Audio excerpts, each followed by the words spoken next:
बिस्मिल्लाहिर्रहमानिर्रहीम 9th class physics chapter 6 work and energy का सातवां टॉपिक के अंदर मेजर सोर्सेज ऑफ एनर्जी के अंदर जो हम टाइप पढ़ना चाह रहे हैं वह नॉन रीन्यूएबल एनर्जी सोर्सेज।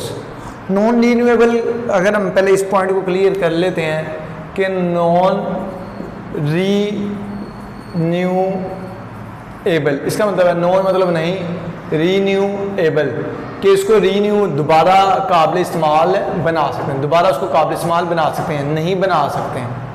मतलब ऐसे रीन्यूएबल एनर्जी सोर्सेज नहीं हैं जिनको हम काबिल इस्तेमाल एक दफ़ा यूज़ करने के बाद दोबारा कर सकें।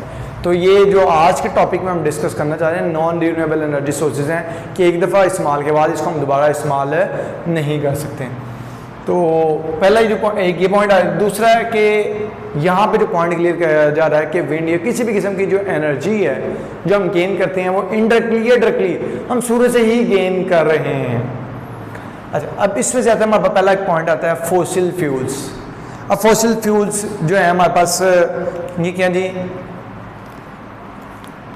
मिसाल के तौर पर क्या है, कोयला है, ऑयल जो पेट्रोल वगैरह है या मीथेन गैस वगैरह या जो भी होती है ये ज़मीन के अंदर मौजूद है।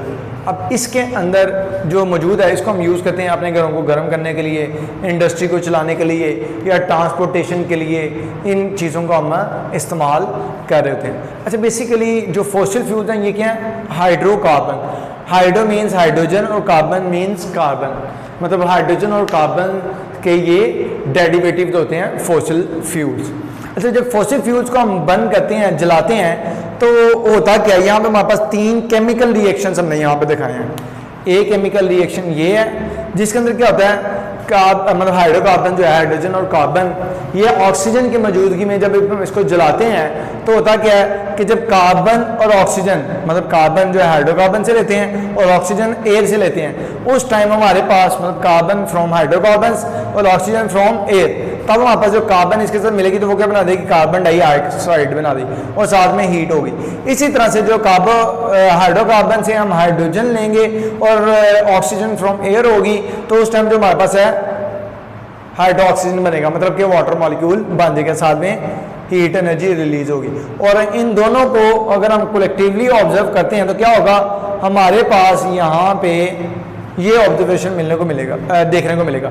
Hydrocarbon plus oxygen from air, जब इसका बर्निंग करते हैं तो उस टाइम हमारे पास कार्बन डाइऑक्साइड बनेगी और साथ में वाटर मॉलिक्यूल बनेगा, साथ में हीट एनर्जी जो है वो एमिट होगी, रिलीज होगी। तो ये केमिकल रिएक्शन हो रहा था फॉसिल फ्यूल के दौरान। अच्छा, अब ये जो फॉसिल फ्यूल्स हैं, अगर हम इसको देखते हैं कि एक फॉसिल फ्यूल मतलब जो कोयला है या फिर ऑयल या कोई भी चीज़ जो बनती है, इसको मिलियंस ऑफ ईयर्स लग रहे हैं इसकी फॉर्मेशन के लिए।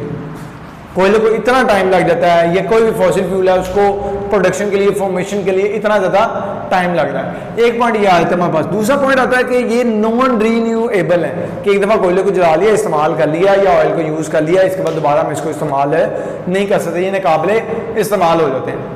अच्छा, अब अगर हम देखते हैं तो कोयला, गैस, पेट्रोल वगैरह बहुत ज़्यादा स्पीडी यूज़ कर रहे हैं।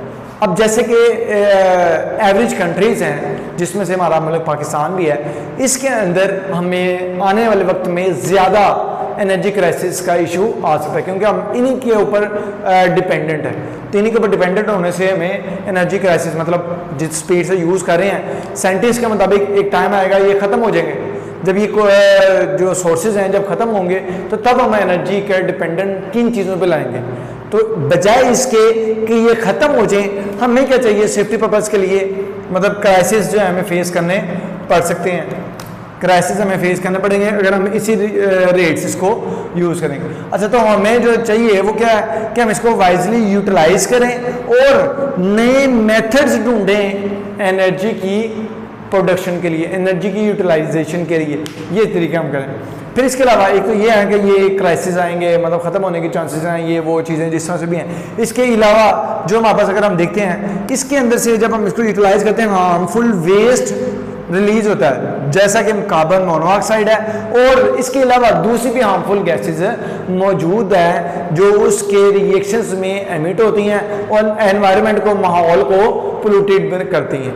तो एक ये मसला आ जाता है। फिर इसी तरह से जब हम देखते हैं कि इसकी वजह से हेल्थ इश्यूज़ के आते हैं हमारे पास, तो हेल्थ इश्यूज़ में अगर देखते हैं तो हमारे पास हेडची, टेंशन वगैरह, नोजिया, एलर्जिक रिएक्शन हो जाता है। मतलब अगर हमारे आंखों में इरिटेशन होती है, नोज़ में इरिटेशन होती है, गले में इरिटेशन होती है, ठीक है, तो मतलब हमारे गले में हमें बीमारी, टेंशन, परेशानियां ये जो इस किस्म की आती हैं, इस वजह से भी हमारे इन्फेक्शन होता है। इसके अलावा अगर लॉन्ग टर्म यही इशू रहेगा तो उसके बदले में हमारे पास क्या क्या बीमारियां हो सकती हैं।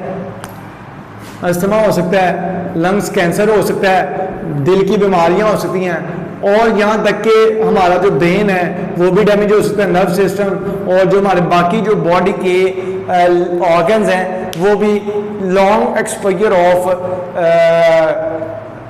पोल्यूटेड गैसेस जो है वो प्रोडक्शन करेगी इन चीज़ों को।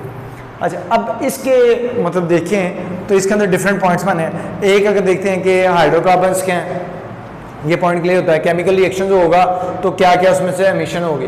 फिर ये हमारे पास नॉन रिन्यूएबल सोर्सेज हैं अगर कहें तो, क्योंकि इसको दोबारा काबिल इस्तेमाल नहीं है, और दूसरी बात कि इनको मिलियंस ऑफ ईयर्स लगते हैं दोबारा बनाने के लिए, तो ये नॉन रिन्यूएबल कंसीडर कर सकते हैं इस टर्म में। अच्छा, अब दूसरा पॉइंट कि हमें नए मेथड्स ढूंढने चाहिए। क्यों ढूंढने चाहिए? इस वजह से कि हमें आने वाले वक्त में एनर्जी क्राइसिस फेस करना पड़ सकता है, इस वजह से भी। और फिर इसके अलावा इसके अंदर से हार्मफुल वेस्ट जो है एमिशन हो रहा है, मतलब रिलीज हो रहा है, जिसमें से कार्बन मोनोऑक्साइड और अदर हार्मफुल गैसेज हैं। और फिर हार्मफुल जो बीमारी हैं, हेल्थ इश्यूज़ हैं, वो क्या हैं। और इसी तरह से अगर लॉन्ग टर्म में अगर यही चीज़ रहेगी, मतलब ये यूज़ रहता है और हम उसे एनवायरनमेंट में पोल्यूटेड एरिया में रहते हैं, तो फिर हमें क्या होगा, वो सीरियस हेल्थ इश्यूज़ भी होंगे, और वो ये हो सकते हैं। फिर इसके बाद हमारे पास नॉन रिन्यूएबल एनर्जी सोर्सेज में जो आज का हमारा लास्ट पॉइंट है, फॉसिल फ्यूल है, वो है एनर्जी ड्यू टू फ्रिक्शन, ठीक, फिशन, सॉरी। जो एनर्जी प्रोडक्शन हो रही है न्यूक्लियर फ्यूल्स के अंदर, वो किसकी वजह से हो रही है? फिशन रिएक्शन की वजह से। फिशन रिएक्शन होता क्या है कि हैवी एलिमेंट्स का स्प्लिट अप होना स्मॉलर पार्ट्स के अंदर, तो उस टाइम क्या होता है, एनर्जी जो है रिलीज होती है। तो उस प्रोसीजर को हम फिशन रिएक्शंस का नाम देते हैं। फिशन रिएक्शन की डेफिनेशन होगी, और फिशन रिएक्शन की वजह से न्यूक्लियर फ्यूल, मतलब वो जो मटेरियल है जैसे यूरेनियम वगैरह है जो कि स्प्लिट अप हो रहा है, वो न्यूक्लियर फ्यूल है, उससे जो एनर्जी एमिट हो रही है वो न्यूक्लियर एनर्जी है।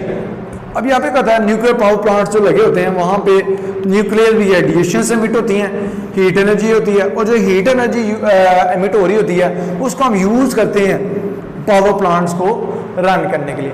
अब हीट एनर्जी के डिफरेंट मेथड्स हैं कि हम इसको यूज़ करें और पावर प्लांट्स को रन करें, और फिर इसके बाद बहुत सारा जो हीट एनर्जी का हिस्सा होता है वो एनवायरनमेंट के अंदर वेस्ट हो जाता है, और उसको हम इस्तेमाल नहीं कर सकते। उसका मखसूस हिस्सा जो है पावर प्लांट को चलाने के लिए, रनअप करने के लिए यूज़ होता है।